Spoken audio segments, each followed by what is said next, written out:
Hello, everyone, and welcome to Molehill Mountain, episode 418. So, if I look a little tired, if I look a little flushed, it's because I am. As outside in the blazing San Diego sun for several hours this morning slash afternoon, and that's always exhausting. And I was smart enough to wear sunscreen. And Chaos, hello. I was smart enough to wear sunscreen, and it dripped into my left eyeball. Whoops, sorry, I didn't mean to flip anyone off. Left eyeball, just this one's the longest finger. Left eyeball, and I wear contacts. So my left eye is very irritated right now. So I'm sitting here, and I've got some eye stuff. So I'm probably gonna do this throughout the evening, and I hope that doesn't trigger anyone's eyeball trauma going, oh god, I can't see that, because man, my eye kind of hurts. So anyway, um let's talk about magic babies. Now, I don't like babies. They kind of suck. Well, there's no kinda about it. Babies suck. I know. I was one once, and I sucked.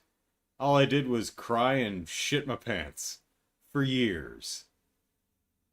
And that's not something anyone should have to deal with or put up with. And then I turned into me. A marked improvement, I'd say. I no longer shit my pants. So, progress. Um, but I have noticed that, well, let me give some context for what I'm talking about. About 2 weeks ago, Nintendo just out of nowhere dropped a video, a 3-minute video of a baby. This is animated, so it's CG animation, but it's a little short vignette of a baby who suffers repeated head trauma when their irresponsible parent abandons them to the whims of a larcenous poltergeist. At least that was my take on the video. Um, and it was dropped with no context, and everyone looked at that and is like, "What is this? Is it an advertisement? What is it for?" I know Nintendo bought an animation studio 2 years ago. I guess this is just they're working on some stuff and they wanted to throw it out there, and there you go.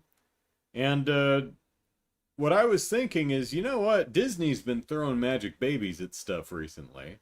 I mean, they had Star Wars, and then they did Baby Yoda, and the world was a better place because now we've got Baby Yoda merch. Uh, I'm sorry, Marvel, the new Fantastic Four movie has Baby Franklin, who's another magic baby. Um, I haven't seen the movie, but I heard it was pretty good. So looking forward to seeing it at some point. So Nintendo probably looked at Disney and was like, "Put a baby in it. We could do that." So they just dropped a video with a baby, and everyone just seemed kind of confused. Now what it turned out to be, oh, more babies.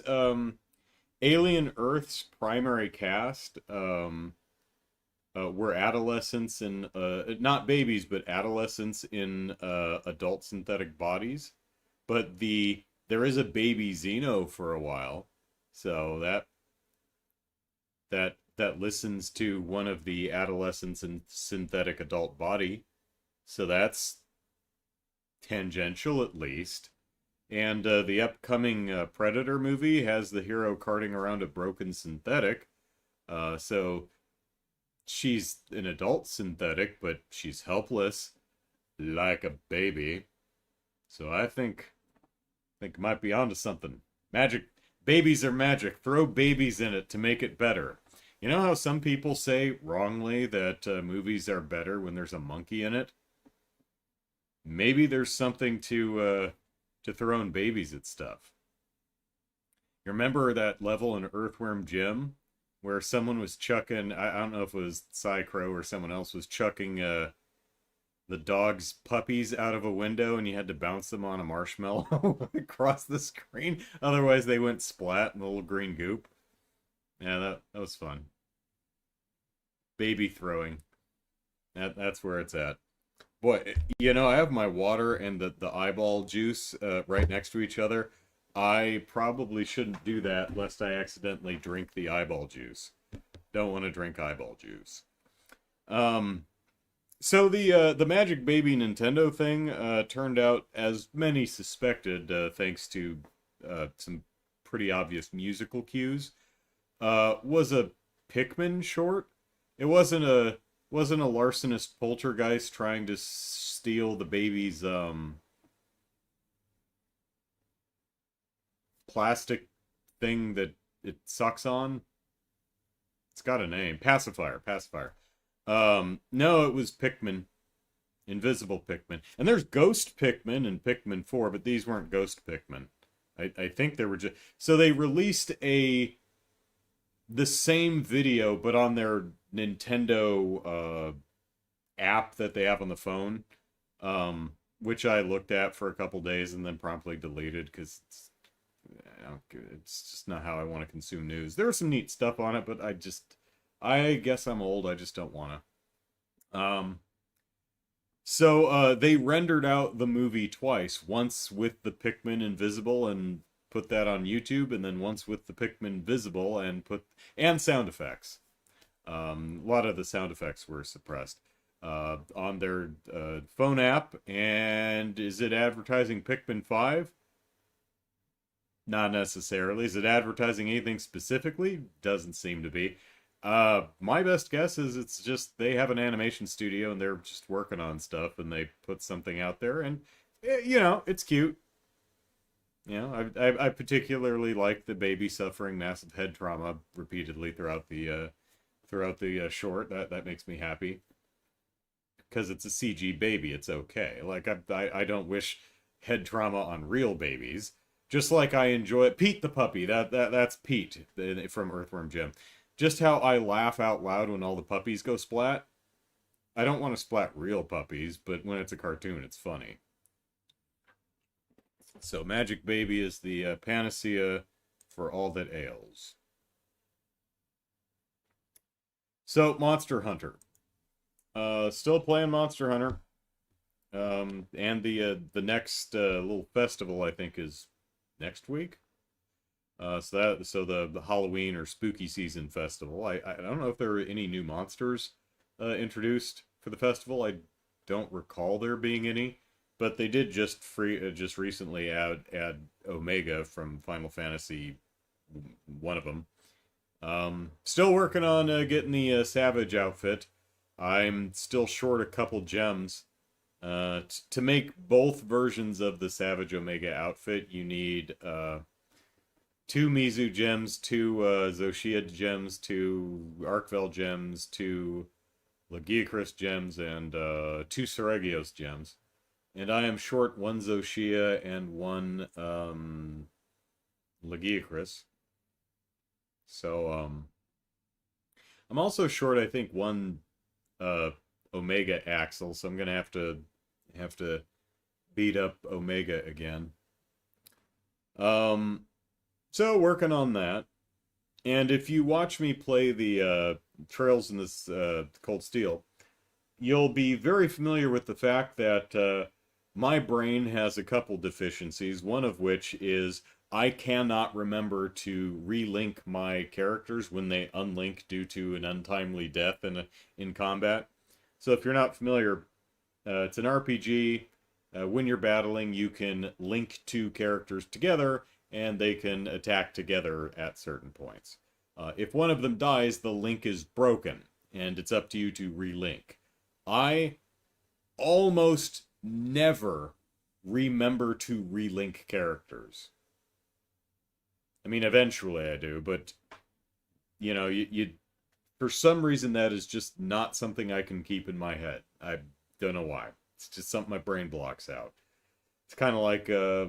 the microwave gets dirty. I just don't I don't see it. Someone could come to my house and go, oh my god, your microwave's filthy. And I'll be like, oh my god, it is. How did you not notice? I don't know. Because I'm taller than my microwave and I'm just not looking in it, I guess.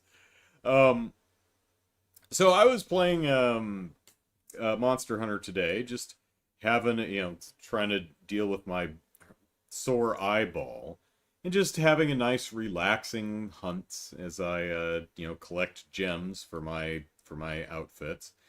And I was playing a dual 9-star quest, and it was Arkveld and Mitsune, I think.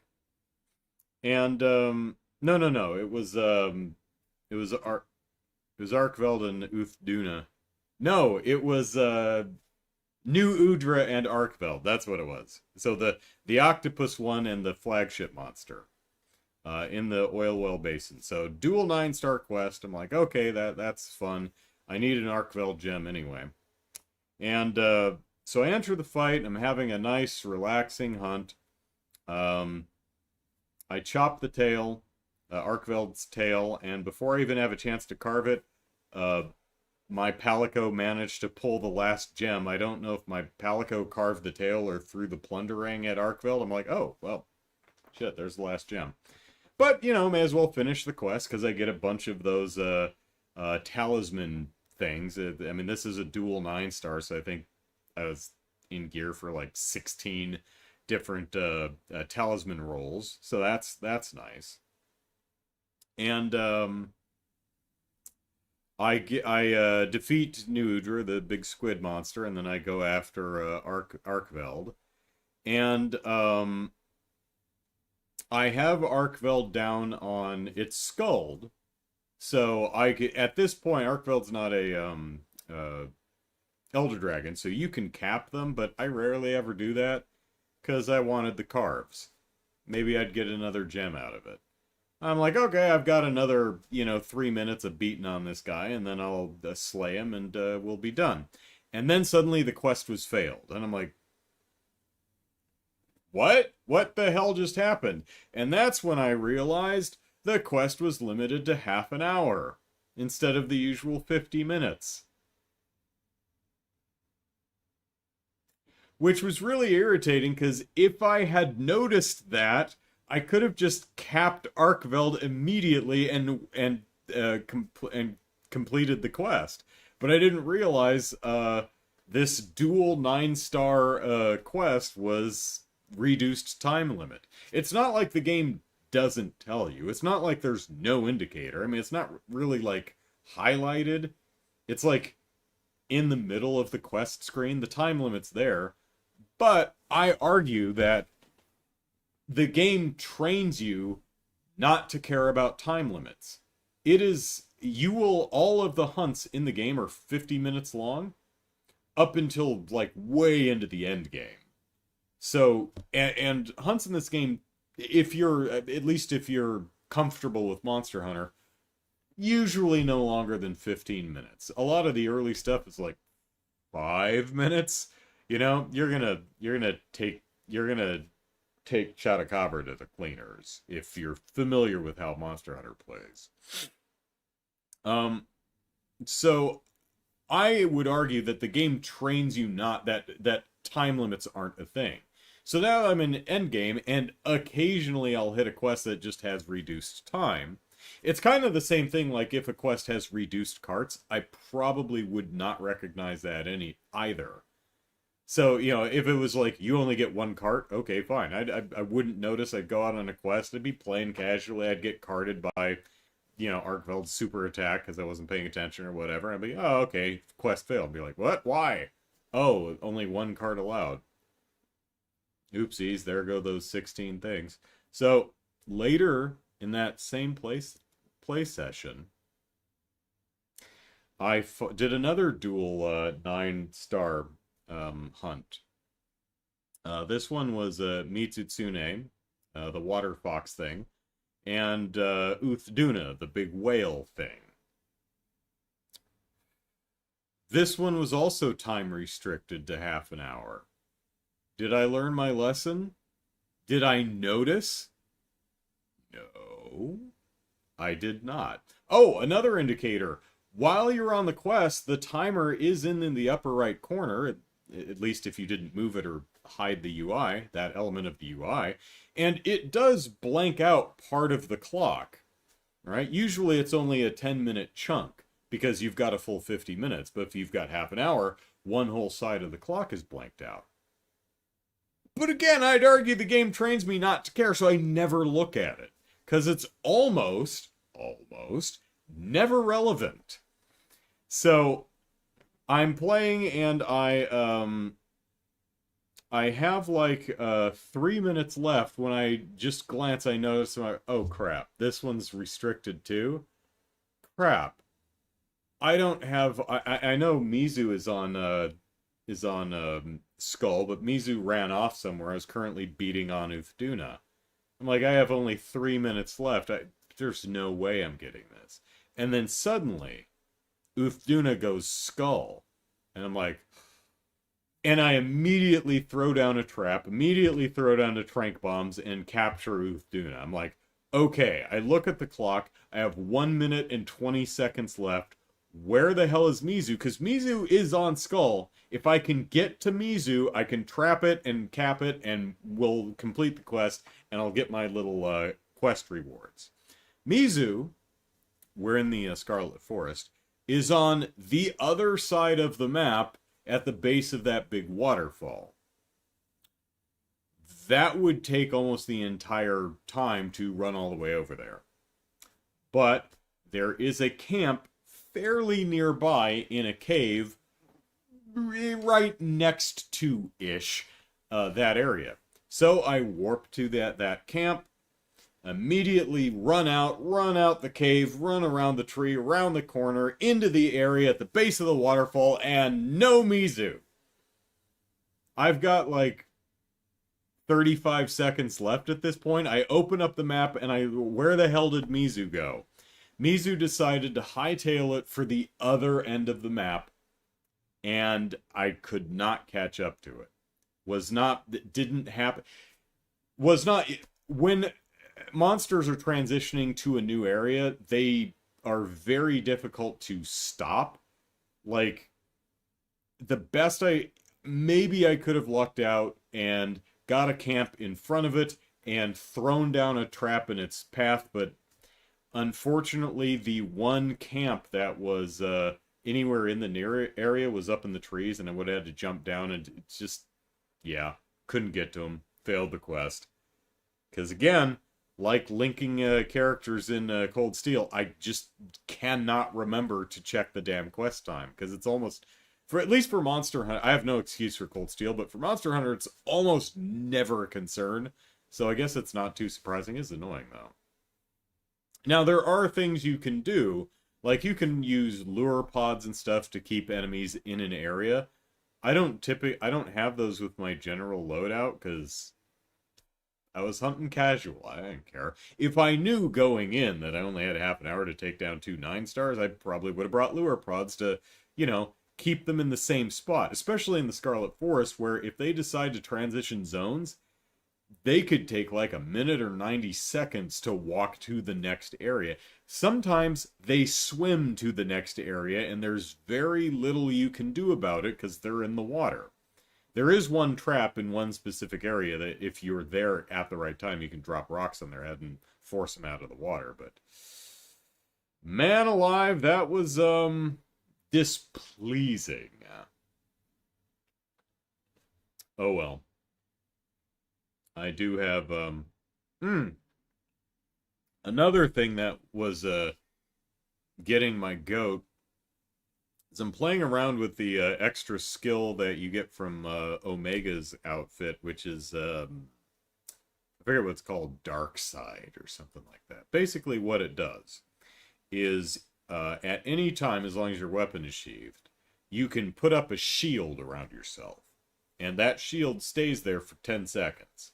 If the enemy does enough damage to you, and therefore the shield, you do a counterattack, which does a decent chunk of damage, usually around like 800 or so. drops your health down to 1, but like doubles your stats. Well, it does. I think it doubles your defense. It doesn't double your attack, but it does. It buffs your attack and defense for 30 seconds, which mean and as you attack, you regain health.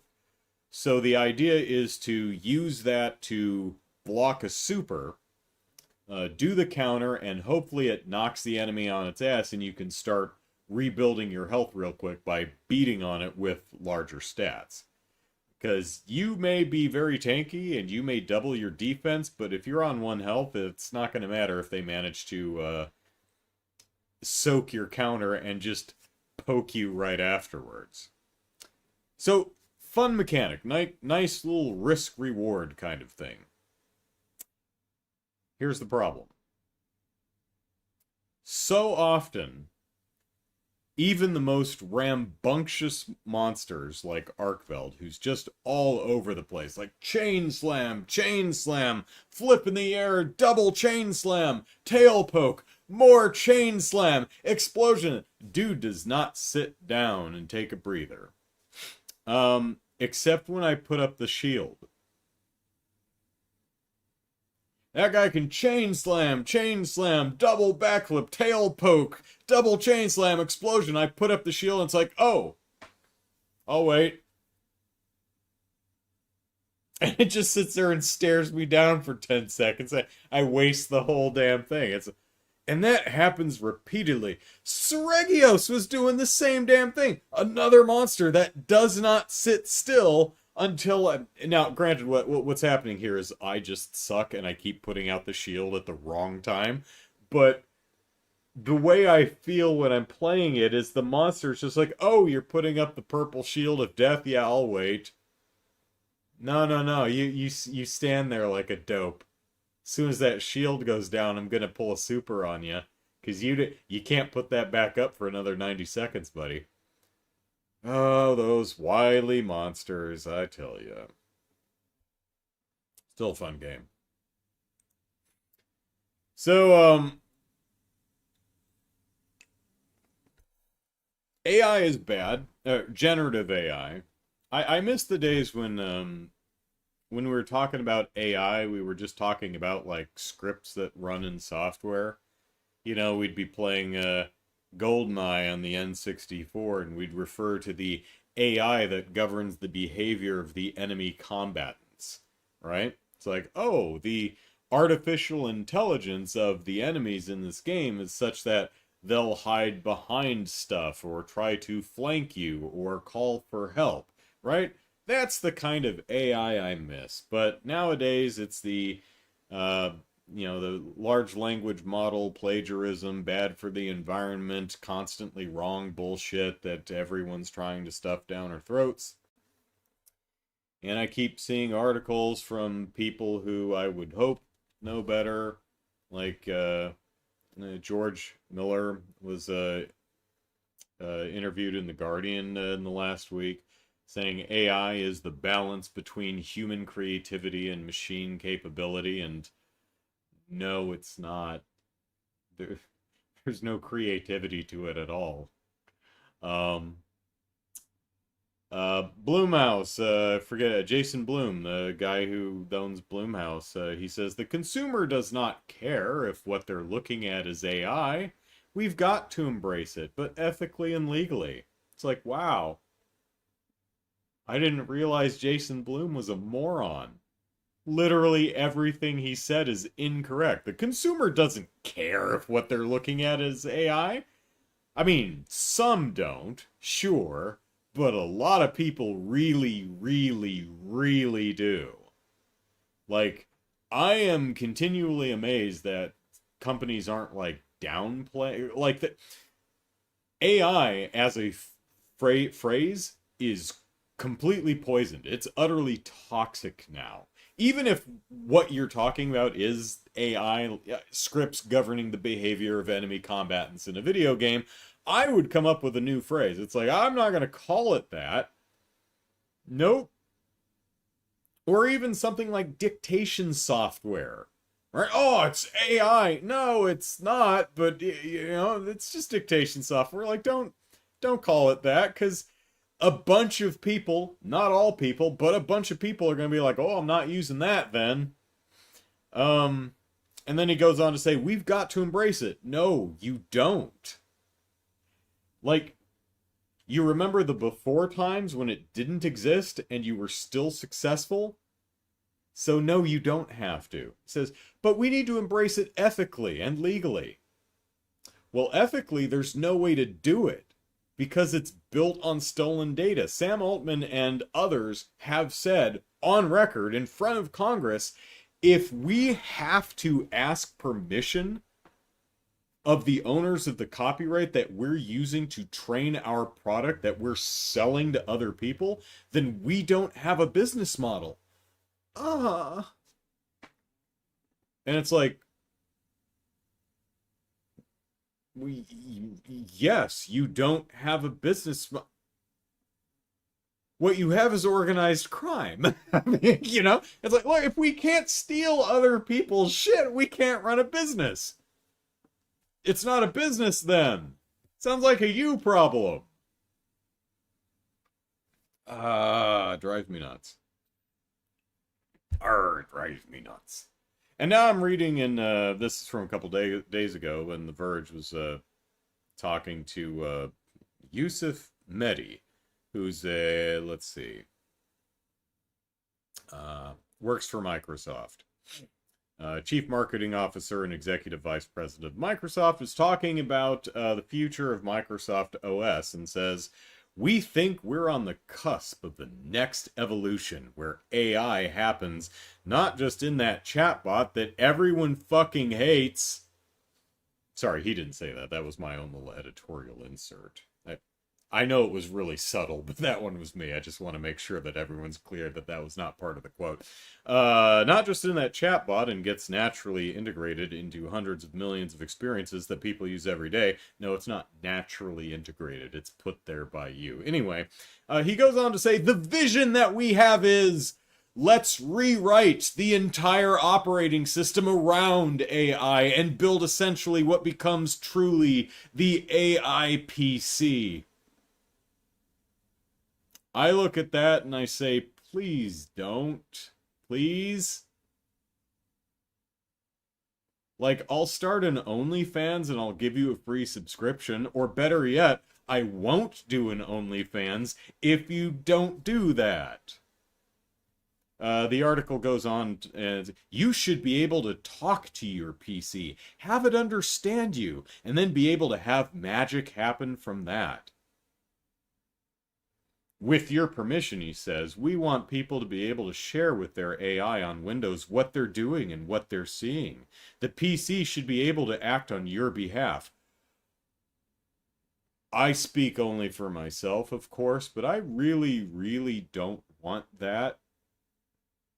I don't want that. Now, the Switch has a feature that I don't value, portability, but I would never say, Nintendo, don't do that. I don't want that. I'm not going to use it, and I'm kind of bummed out that I get less graphical fidelity because resources are spent on, you know, that functionality, and that's a bummer, but I know it's important to a lot of people, so, you know, if it's multi-platform, I'll play it on the PS5. No big deal. Especially since I'm now making enough money to actually be able to afford both consoles. Yay, me. I wish everyone was in that position, because most of my life I was in the position of I get one console. So I'm picking Nintendo, which means I'm left out of a bunch of stuff. So, I don't want to talk to my PC. I definitely don't want my PC talking to me. I really do not want my PC trying to do things on my behalf. I don't want my computer watching what I'm doing online. No one should have to watch what I'm doing online. Can you imagine if you just disgusted your operating system? It's like, oh god, oh, this dude is gross. I didn't even. Oh, rule 30, but this joke would be funnier if I actually knew what the rule was. Is it 34? It's like I'd heard of rule 34, but I thought they were kidding. Anyway, before I get to where I was going with this, Chaos says, I gave an AI a simple test. I asked for the lyrics to a song. Oh god, I can guess where this is going. Let's see. That I already know the lyrics to. It either gave me the lyrics to a song of the same name, or it just made one up. Yeah. I actually saw a write-up and video from, I don't remember who it was, but it was someone who writes for a tech magazine, who was trying out, not this, because it's not released yet, but Copilot Live or Copilot something. I forget. Some aspect of Windows 11 that has Copilot crowbarred into it. And it's basically a talk to your computer and try and, don't use a mouse, don't use a keyboard, tell your computer what you want. It's like, I really don't like that.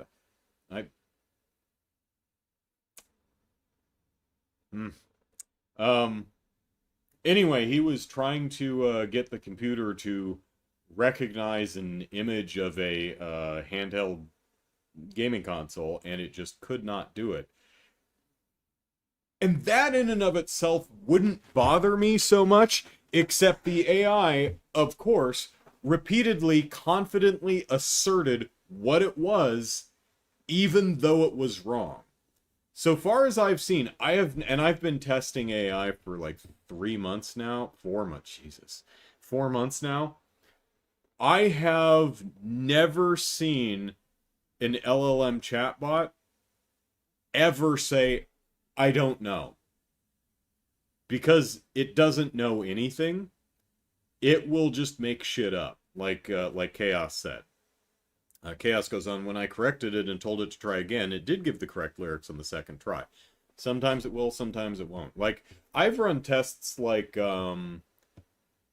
give me this, or rather, what did I do? What was it? It was, I was like, give me the Merriam-Webster word of the day and its definition. Exactly verbatim. Could not do it. It would lie. Well, it's not lying. It just outputs shit. What it output was consistently incorrect. But it was phrased in a way that if you didn't know what the word of the day was or what the definition was, it's in the shape of what you would expect. Generative AI broadly is a bullshit artist. I think that might be why a lot of people are, one, duped, and two, fine with it, because so many people seemingly just do not value truth. They don't care. It's like, tell me what I want to hear. I don't care if it's true. I want this, and if you give me something that looks like what I want, I don't care if it's accurate or not. Which is weird to me. But that's really a great way to, because one thing I've noticed with people who at least are initially impressed with AI, it's like they'll ask it to do something or provide something or ask a question that they don't know the correct answer to, right? They'll say, hey, give me a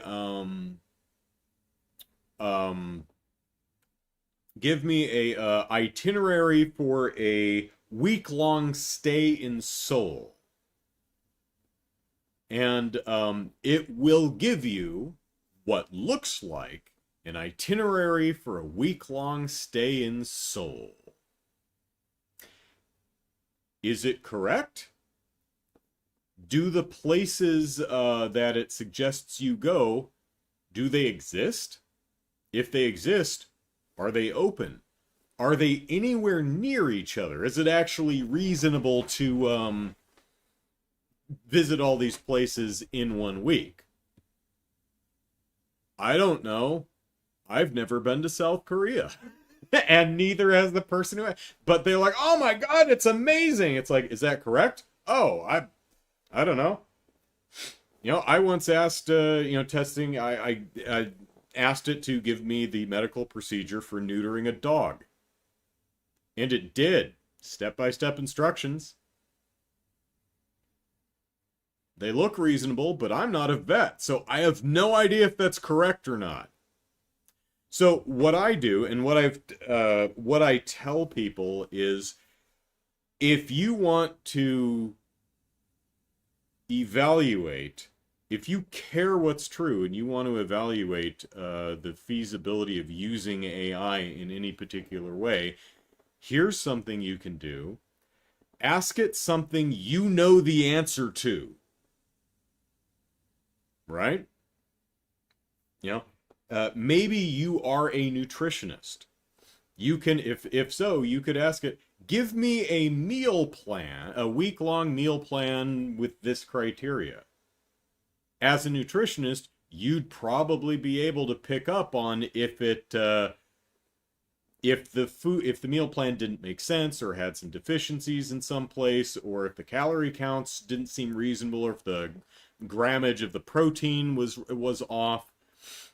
You know, another thing that I've never said, I've had people tell me that ChatGPT and Copilot and others will do this. I've literally never seen it do this. I have never seen these LLM chatbots ask a clarifying question, like make a week-long meal plan, right? A meal plan for a week. You would any nutritionist that you ask that is going to ask you a bunch of clarifying questions. Of course they will. Simple, obvious things like, okay, what are your goals?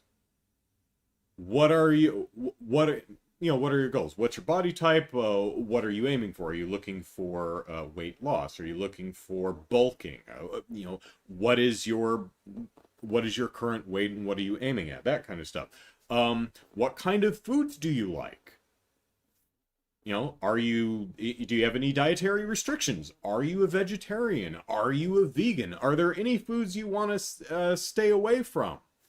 Do you have any fucking allergies? Would seem to be a really pertinent question to ask when making a meal plan, so you don't accidentally fucking kill somebody. Which, incidentally, ChatGPT and others have. In addition to causing real-world harm, physical harm, emotional harm, literal death, and loss of employment. Read a quote from Sam Altman, OpenAI, earlier this week, or maybe the week before, saying, like, he wanted to expand AI to encompass personal relationships, adult relationships, and pornography. He says, because we got all the safety stuff licked. I'm like, you're currently being sued by the family of the child that ChatGPT convinced to commit suicide. You're literally being sued for that right now, dude. You literally have a hand in killing a child.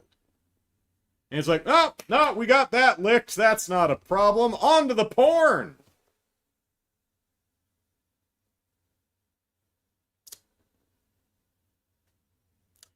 If Sam Altman was in arm's reach, I would love to slap him. I think he'd deserve it. Chaos said, supposedly EA's new owners want games to be made using generative AI. Yeah, there's another one. EA is selling itself to not the best people in the world. Maybe EA is fondly remembering the glory days of a decade ago when it won Worst Company in America 2 years in a row. It's like, you know what? I bet if we put our heads together and try really hard, we could be the worst company in the world. How's that going to affect Battlefield, Dragon's Age, a bunch of the EA? I'm in a position where I can just say, well, screw EA. I'm not buying any of EA's games, but I don't buy any of EA's games anyways. So that doesn't mean anything. that would mean something if Nintendo pulled shit like this and I said, okay, I'm done with Nintendo or RGG Studios, because they make the like Dragon stuff. Um, but yeah, I've told the story how I asked ChatGPT. It's like, hey, give me a chord, but it's like, hey, you could get it to write a Python script. I'm like, great, but I don't know Python, so I have no idea if it's correct or not. But I do know music, so I asked it, hey, give me a chord progression for a barbershop tag, and it was wrong, very wrong,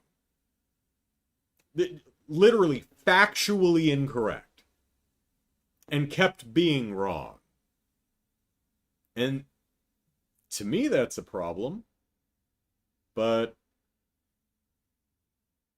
and I need to submit a report every month on how I'm using AI to support my work. And I'm like, I'm not at all. But you do such quality work. Yeah, exactly. Um,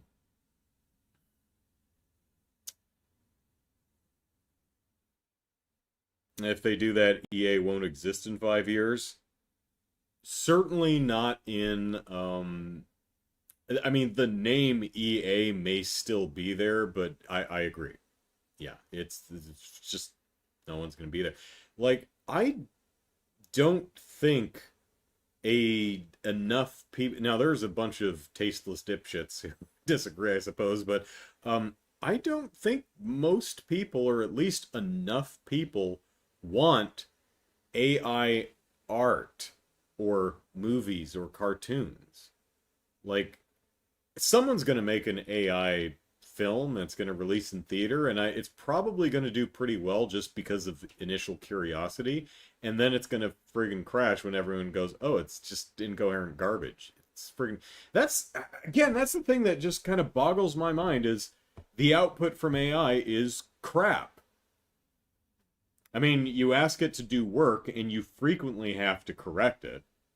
Uh, like if I had to constantly do math out longhand because my calculator was as accurate as ChatGPT and others, I wouldn't use the damn calculator. The art that it comes out with can be funny, but it's almost always bad and in an incompetent way. I have seen several short films and trailers and stuff put together, and they are all to the one obnoxiously terrible. And I'm like, yeah, there's nothing here. It is so weird to me that we're barreling towards a future where the robots take care of the art while we get freeing up our time for the manual labor? Did you assholes not watch the Jetsons? It's supposed to be the other way around. George Jetson goes into Spacely Sprockets, I think it is, and he sits at a desk and he pushes a button and then he just watches all the robots do shit. That's all he does all day. Jane is at home taking care of the house, which means she presses a button and she sits down and drinks the coffee that Rosie the robot maid brings her while the robot vacuums the damn floor. Right? The robots are supposed to do the dumb shit that we, the physical labor, the dangerous shit that we don't want to do, the menial, boring tasks so that we can create and make art and entertainment and the fun stuff. It is so fucking weird to me. It's like, oh, thank God. Now we don't need humans to make art. We can just have the computers make music and poetry and paintings and movies and cartoons. That frees up our time to dig ditches or something. It's like, what? Twilight Zone? Did I mind the Twilight Zone? Might be. I don't know. I don't understand people. Maybe it's why I'm single. So, did they ever not watch like the Terminator or the Matrix as chaos? Yeah. I mean, at least Skynet is probably not going to murder all of us because it's like fulfilled and happy. It's making art. Yeah. It's like we were gonna nuke the fucking world and like enslave humanity, but those bozos are just making themselves miserable and leaving us to do all the fun stuff. So, eh. But what I really wanted to talk about was we have a monthly well, it's quarterly now. We have a now quarterly full team meeting at work. And we rotate who hosts the meeting. And it's not a big deal. It's basically manager updates. Hi everybody, welcome to the meeting. Hope you're all doing great. Okay, Debbie, give your manager updates. Okay, Mike, do yours. Okay, Gina, do yours.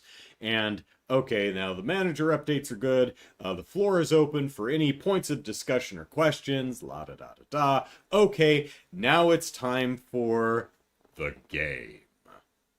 You know, the game. Those stupid Zoom games that no one really likes and no one wants to play, and pretty much everyone is thinking, you know what, I've got work to do. I'd rather honestly just be doing my work than playing these stupid Zoom games. But you know, sometimes they can be cute, sometimes they can be clever. I try to make something at least somewhat engaging or novel. One thing we do in our small team meeting now, which we our stand up, which is twice a week, we start with a joke, and we end with a moment of gratitude. Something it's basically the Thanksgiving thing. Hey, what are you thankful for? So we start with something pithy and funny, and we end on a positive note, right? And it's been working well. That's fun. And I'm the kind of guy who takes his shit seriously, so I have like a OneNote document that I'm throughout the week. I just jot down joke ideas. I could easily just Google jokes or something, but that's and that's totally fine for people who just pick up jokes they like on the internet. Totally fine. Not everyone can write jokes. I'm one of them, but I do it anyway. So now I have a whole list of just dumb jokes. Anyway, the bigger meeting. So I came up with a game, and it was based on the trivial trivia that I made up for one of the episodes of Movie Mandates that I had recorded like a week earlier. So my sister and I recorded the Happy Holidays episode of Movie Mandates. And my trivial trivia challenge for her was acknowledging that there's a bunch of Christmas holiday, there's a bunch of holiday movies, but they kind of focus on the same holidays. Christmas, Valentine's Day, Halloween, right? So I challenged her to pick 3 holidays that are not as well represented in film and give me an elevator pitch for each one. And I thought to myself, you know what? That could work for the Zoom game. I think that might be kind of fun. So for the Zoom game, I said, okay, we're gonna bust out into breakout rooms, which means we've got 15 people in the meeting, so we're just gonna siphon them off into 3 groups of 5.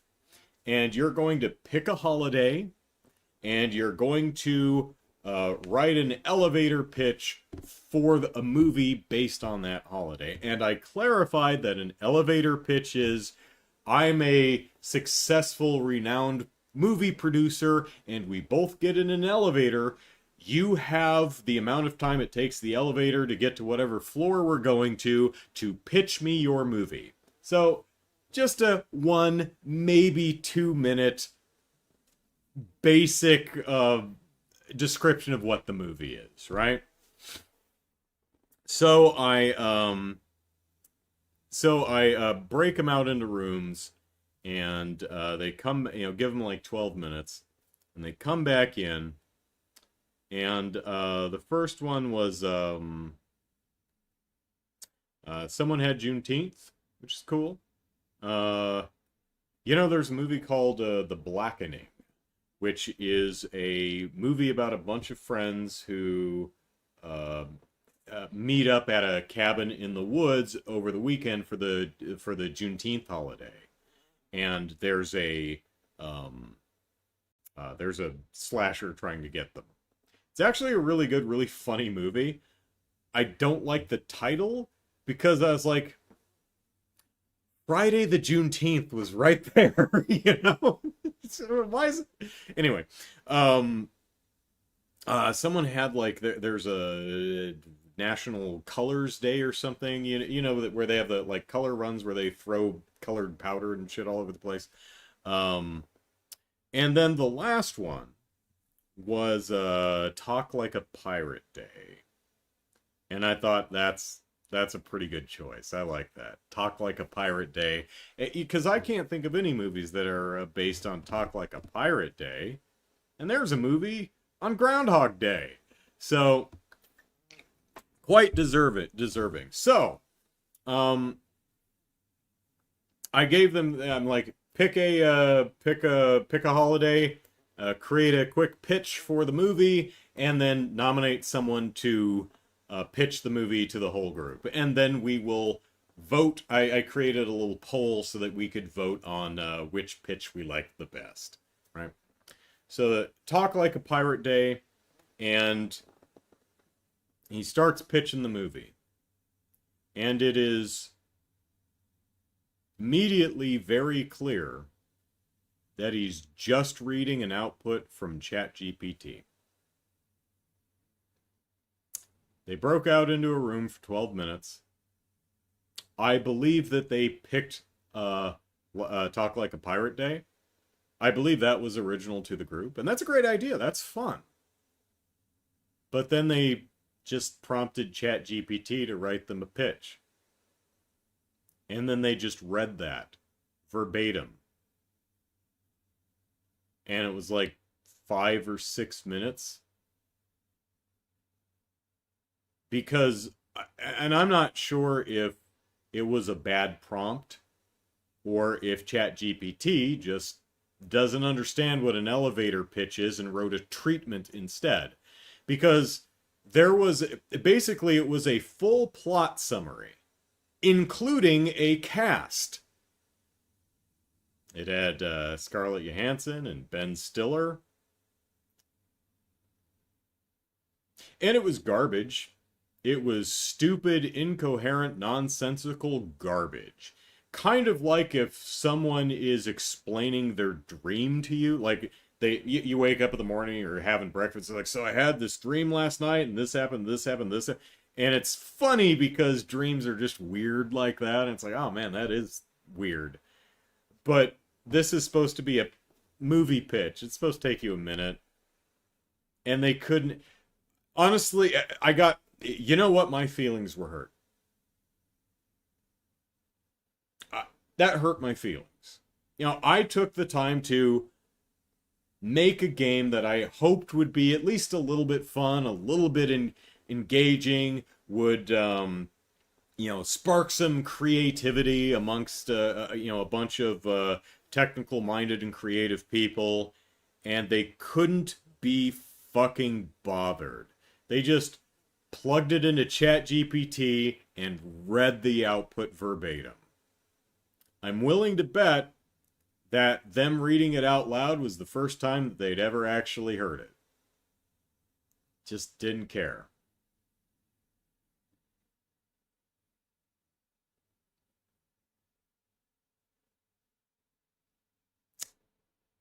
And the cherry on top,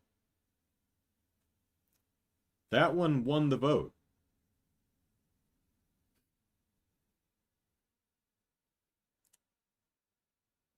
I wonder if how many of the people who voted realized that that was ChatGPT output, or if they were fooled and was like, "Oh my God, they in 12 minutes they wrote like a 500 or 600 word treatment for this. Oh, they took it really seriously and just just wrote a whole thing. I mean, yeah, it's kind of nonsensical, and I can't actually follow the plot at all. I mean, it doesn't even seem to have anything to do with Talk Like a Pirate Day, except the person reading it, tried to put on a pirate accent and covered one eye because I guess eye patch. I, I imagine, at least I hope that most people just weren't paying attention. It's like, oh shit, they seem to have done a lot. Yeah, I'll vote for that one, whatever. But that's honest to me, and overreacting perhaps, but that's just really depressing. It's really deflating. That it's like, oh, I don't even care to extend a scintilla of effort. And I understand not having any interest in these dumb Zoom games. I get that. I don't like them either. I'd honestly rather be anywhere else doing most anything else too. I get that. And maybe it's just a thing with me where it's like, well, if I'm going to do it, I'm going to at least try, right? I mean, the colors thing and the Juneteenth thing, the pitches that they came up with were not great. They were a little disjointed and not particularly well thought out. But that's understandable because they only had 10 or 12 minutes. But regardless, it was theirs. It's it's something that they came up with under extreme limitations, a very short amount of time. And I just don't understand how someone can look at a group of people who, through their own experience and intelligence and creativity, output something a little goofy, and then another team who doesn't give a shit and just reads verbatim what a computer outputted. And it's like, yes, that's better. It's like, fucking really? That's... I am in the enviable position, of course anything could change, uh, that I'll be able to retire. I mean, I could get hit by a meteor. That would nip that future in the bud. I could lose my job. Anything could happen, but for right now, I am looking at a future where I actually get to retire. And 3 years ago, I thought I'd work until I died. So um, I'm very, very fortunate. But I'm at the point, and I don't mean to depress anyone, but I'm at the point where I'm just like, I just want to retire now. I don't want to do this. I don't want to deal with this shit. You know? It's like, can I just stop working? Because I don't want to do this anymore. It's hurting my fragile little feelings.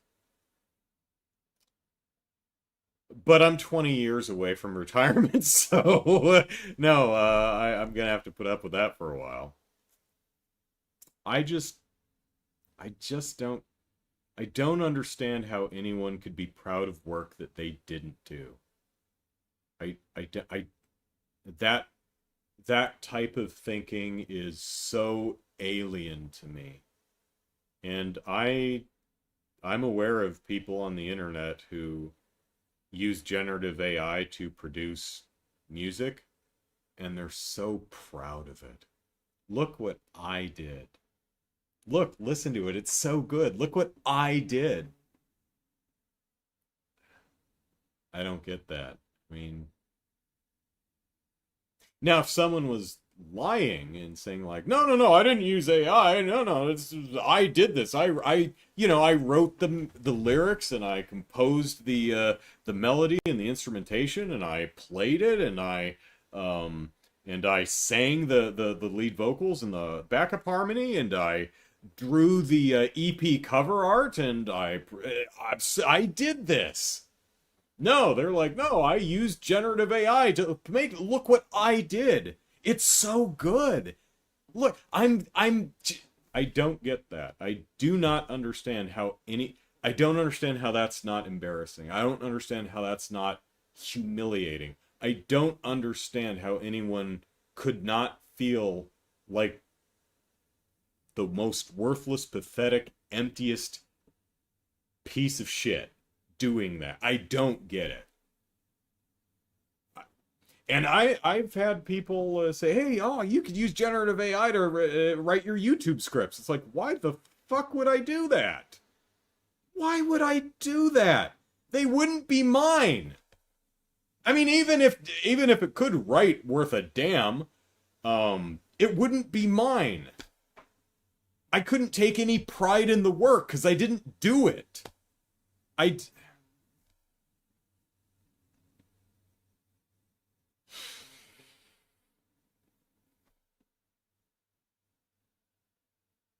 when I was maybe it's more akin to something like this, like a 12-year-old who's really proud of their science fair project that their mom did almost all of the work on,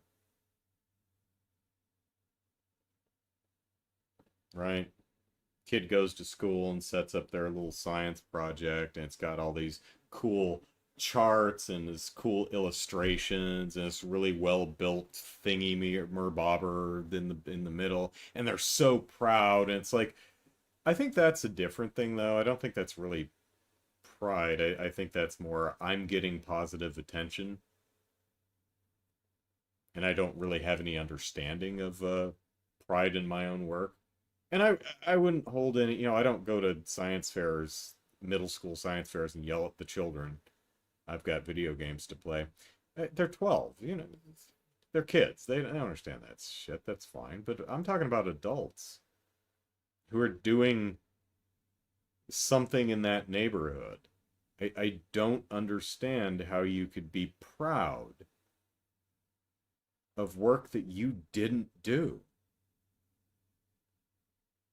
I mean, that would be like if I mean, I happily show off the cool art for the Molehill Mountain podcast and the Movie Mandates podcast. I think it's great art. I think it's really cool, and I love using it as the show art for the podcasts I do. I didn't draw either of those. Scott Hapting drew the Molehill Mountain art, and Lindy Lee drew the Movie Mandates art. I mean, granted, Scott's was he's just something he drew for me out of the kindness of his heart as a fan. And he says, "Hey, I drew this for you if you'd like to use it." I said, "Oh, hey, great." Lindy, I commissioned to specifically do that. I mean, that's closer to kind of an AI prompt kind of thing. I mean, except Lindy drew it herself. It wasn't a collage of shit she stole from other people. I paid her money and I said, "Here's what I want," and she drew it for me. And I would never ever consider taking credit for her work, even though, yeah, I paid for it. Yeah, I told her what I wanted her to draw, but I didn't draw it myself. What kind of loser asshole would I be if I took any goddamn credit for what Lindy drew? I I just don't understand that. I, maybe it's as simple as some people just really suck, you know? Or maybe it's complicated and I'm thinking about it the wrong way, or I don't get it, or I've had one too many hits to the head and I can't get it. Who the hell knows? Um, Chaos says I'll have to work for 20 plus years after I die. Yeah, I'm more fortunate than many. Um, it took me 15 years or so, but I did manage to get out from under my student loan debt.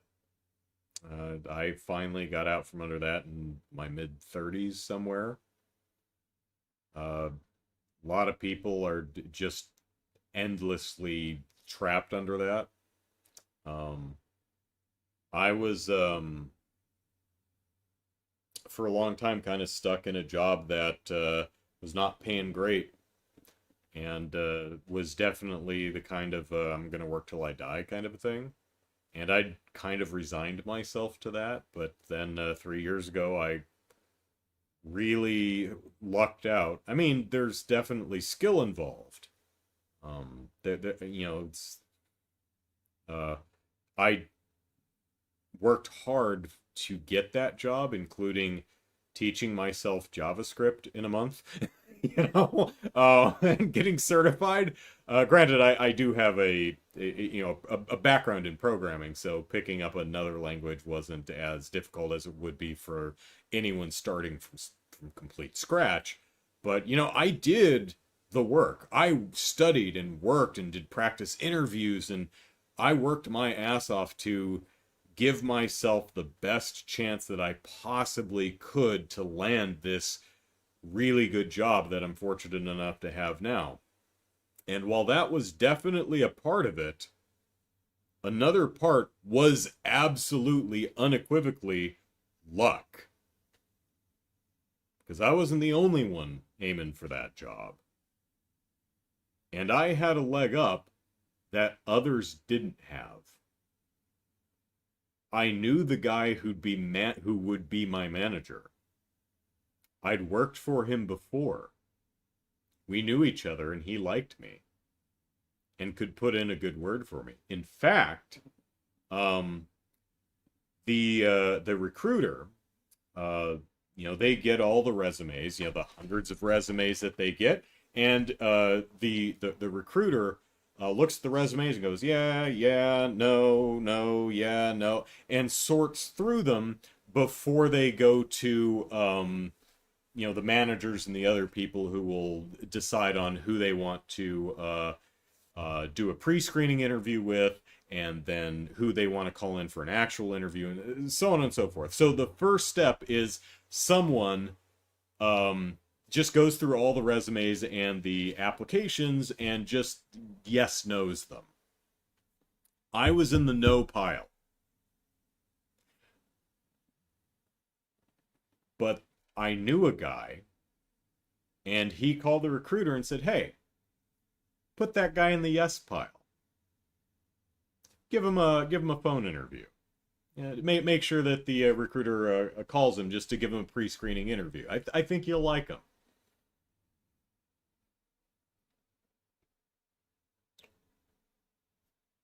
And I apparently did well enough with the pre-screening interview and did well enough with the first and second interview, and I got hired. And it took a lot of work. It took my existing skill set. It took the skill set that I acquired in the months leading up to applying for that job and interviewing for it. But without that one person who I happen to know personally, I would not have got this job. So yeah, I am a skilled person.